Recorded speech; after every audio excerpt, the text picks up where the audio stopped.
आज तक जिसने भी किसानों पर और आड़तियों में लाठी चलाई है, उस सरकार ने दोबारा कभी सत्ता का रुख नहीं देखा। अनाज मंडी आर्थिक, राजनीतिक, कृषि सहित कैथल में धुरी का काम करती है। इसी नई अनाज मंडी में पिछले करीब 40 साल से आड़त का व्यवसाय करने वाले, कई बार मंडी के प्रधान रह चुके अश्विनी सोरेवाला से आज हम इस विषय में बातचीत करेंगे कि कैसे उन्होंने बदलते कैथल को देखा है, कैसे उन्होंने बदलती मंडी की व्यवस्था को देखा है। तो सर, जिस टाइम आपने आड़त का काम शुरुआत किया तो उस समय क्या व्यवस्था थी, कैसे काम होते थे और वर्तमान में क्या व्यवस्था है? मैं अंदाज़ा 86-87 के अंदर कैथल मंडी के अंदर जो व्यवसाय मेरे पिताजी ने शुरू किया था, उसी पे दुकान पर आकर मैं बैठा था। उस समय कनक की 95 किलो की बोरी हुआ करती थी और मज़दूर उस समय उस 95 किलो की बोरी को भी आराम से उठा लेते थे। लेकिन आज वो 95 किलो की बोरी की जगह बोरी का वज़न अब 50 किलो रह गया है। मेरा कहने का मतलब ये, मज़दूरों में अब इतना कम जान रह गई है कि वो 50 किलो की बोरी को उठाने के लिए भी 4-4 आदमी लगते हैं। जी। और जब सबसे पहले तो जब वीट आती थी, उस समय जो वीट लोड होके जाती थी, उस समय जोटा ठेली हुआ करती थी और जोटा ठेली 20-20 कट्टे 20 बोरी मंडी से उठाकर लेके जाती थी। लेकिन आज जैसे जैसे औद्योगिक अपने चरम पर पहुंचा है, अब जोटा रेडी तो ख़त्म हो गई है, अब माल उठता है ट्रैक्टर ट्राली में और ट्रकों के अंदर। जी।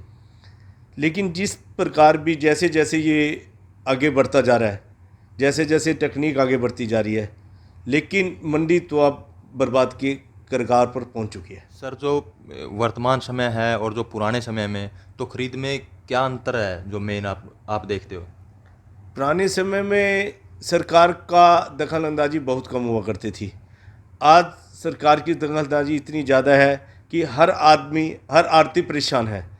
पहले कभी भी कणक के अंदर लॉस वगैरह, जब भी शॉर्टेज वगैरह आती थी, पहले वो कभी नहीं करती थी और आड़ती को पूरी की पूरी आड़त मिलती थी। लेकिन आज के दिन किसी भी आड़ती को पूरी आड़त नहीं मिलती है, क्यों कणक घट जाती है।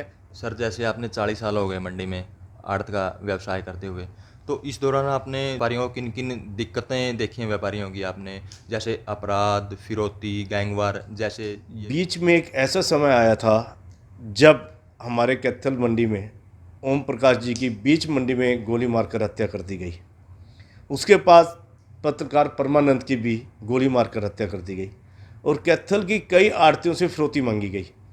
उस समय 6 बजे तक के बाद कोई भी आड़ती मंडी के अंदर नहीं रहता था। और यहाँ पर एक चुंगी है, पहले लोग सैर करने के लिए जाते थे, अब चुंगी से भी आगे दूर तक लोग सैर करने के लिए जाते हैं। उस समय उसको तो पार कोई करता ही नहीं था 6 बजे का शाम के बाद। इतना प्रेशर, इतना टेरर मंडी के अंदर था उस समय। हर आड़ती अपनी को दुकान में भी सेफ समझना बंद कर गया था। सरकार नाम की कोई चीज़ ही नहीं थी उस समय। लेकिन आज के दिन में मैं ये नहीं कहूँगा अपराधों पे उस समय का और आज का समय देखा जाए तो अपराध पे काफ़ी अंकुश है। अनाज मंडी है जो विभिन्न आंदोलनों की गवाह रही है, चाहे किसान आंदोलन हो, राजनीतिक रूप से हो, तो आपने प्रमुख कौन से आंदोलन है जो आपने प्रमुखता से देखे हैं? मैंने एक आंदोलन तो देखा, रैली देखी। सबसे पहली रैली देखी मैंने इमरजेंसी के बाद, इंदिरा गांधी जी ने यहाँ पर एक रैली की थी, बहुत बड़ी रैली की थी। उसके बाद तो सभी नेता हैं, जैसे भूपेंद्र सिंह हुड्डा जी हैं, उन्होंने भी 2 बार रैली कर चुके हैं। ओम प्रकाश चौटाला भी 2 बार रैली कर चुके हैं। वीरेंद्र सिंह जी हैं, उन्होंने भी रैली की है। अभी पीछे मनोहर लाल खट्टर जी आए थे, उन्होंने भी रैली की है। जब बंसी लाल जी ने अपनी पार्टी को छोड़ा था, उस समय उन्होंने भी एक यहाँ बहुत बड़ी रैली की थी, विकास पार्टी की रैलियाँ। और यहाँ पर किसान यूनियन की भी कई बार रैली हो चुकी हैं, लेकिन प्रमुख रैली तो ये 3-4 ही हुई हैं यहाँ पर। और आंदोलन का भी काफ़ी समय देखा है कैथल मंडी ने, किसान यूनियन ने भी कई बार आंदोलन किए हैं। लेकिन प्रमुखता से जो बात यही देखी गई है कि कैथल मंडी फिर भी अपनी जगह पर अड़क रही, खड़ी रही। सर, जैसे राजनीति को भी आपने करीब से देखा है, आपके परिवार से भी चरणदास सोरेवाला है जो हरियाणा के वित्त मंत्री रह चुके हैं, तो कैथल में जो विकास करवाया है, विकास की नज़र में जो कैथल में छाप छोड़ी है वो किस नेता ने छोड़ी है? पहले जैसे हम बड़े हुए, हम एक बात सुनते आए थे कि पहले वो प्रभा जैन हुआ करती, उन्होंने भी काफ़ी कैथल में कुछ विकास किया था। उसके बाद लाला जी ने भी काफ़ी विकास किया है, जो ये ट्रीटमेंट पानी का जो प्लांट वगैरह लगवाया है उन्होंने बाद में आकर, सेकंड टाइम में जब वो फाइनेंस मिनिस्टर बने थे तब उन्होंने भी काफ़ी काम किया है। बाकी तो मेन काम की कैथल की बारे में बात है, ठीक है, जितने एमएलए हैं उन्होंने थोड़ा थोड़ा काम तो किया है, लेकिन पूरी तरह से छाप तो कैथल के अंदर रणदीप सिंह सुरजेवाला ने की है। हमारे अब भी कोई रिश्तेदार, जब रणदीप सुरजेवाला यहाँ से मंत्री भी थे, बाहर से कोई रिश्तेदार आता था, वो पूछता है यार मैं कैथल में हूँ क्या कहीं और हूँ। सर, जैसे आप बोल रहे हो कि रणदीप सुरजेवाला ने शहर का विकास करवाया है, तो ऐसा कौन सा विकास कार्य है जो हर जिलावासी ये समझ सके कि ये रणदीप सिंह सुरजेवाला ने करवाया हुआ बेस्ट कार्य है? इसके लिए एक विकास हो तो गिनाऊँ जी, अनगिनत विकास है।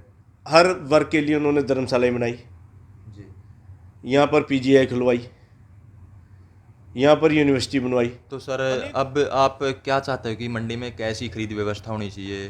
बदलाव, इसके लिए बदलाव की ज़रूरत है या वही जो पुरानी खरीद व्यवस्था है वो ठीक है?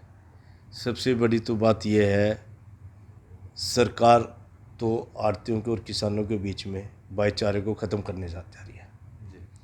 इस सरकार को यही नहीं पता कि मुझे करना क्या है। अगर ये मंडियाँ मजबूत होंगी तभी किसान मजबूत होगा, तभी शहर मजबूत होगा, अर्थव्यवस्था तो तभी मजबूत होगी। आड़ती तो बेचारे एक्सपोर्टर्स के और सेलरों के पहले ही मारे हुए पड़े हैं। एक दो आड़ती ने तो हमारी मंडी के जो पैसे मर गए थे, एक फर्म ने मार लिए, उसने आत्महत्या तक की कोशिश की।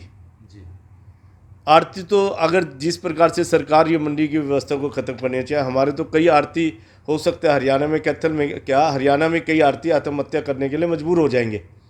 हमारे से हम अकेले थोड़ी हैं, हमारे साथ जमींदार भी है, हमारे साथ मुनीम भी है, हमारे साथ पलेदार भी हैं, हमारे साथ जमादार भी है। ये सारे बेरोजगार हो जाएंगे। जब ये बेरोजगार हो, इनके पैसे बेचारे कुछ हो तो शहर की अर्थव्यवस्था तो अपने आप खत्म हो जाएगी। सरकार को चाहिए पहले जिस प्रकार से कार्य कर रही थी उसी प्रकार से कार्य करते रहे। आप कितनी बार मंडी के प्रधान रह चुके हो और आपकी याद में कोई आड़तियों का ऐसा आंदोलन हो जो आड़तियों ने एकजुट होकर लड़ा हो और जीत हासिल की हो? मैं 5 बार तो पहले अपनी कैथल मंडी का प्रधान रह चुका हूँ। आज मैं जिला प्रधान भी हूँ आड़ती एसोसिएशन का। जो आपने पूछा है कि पहले, मैंने बाबूजी से सुना है कि आज से पहले हमारी दामी 2% हुआ करती और देवीलाल ने 1.5% करती थी। तब उन्होंने एक इलेक्शन आया था करनाल का, सुषमा स्वराज जी थी उस समय उन्होंने आंदोलन किया था और साथ के साथ उसकी 1.5 की 2 करती थी।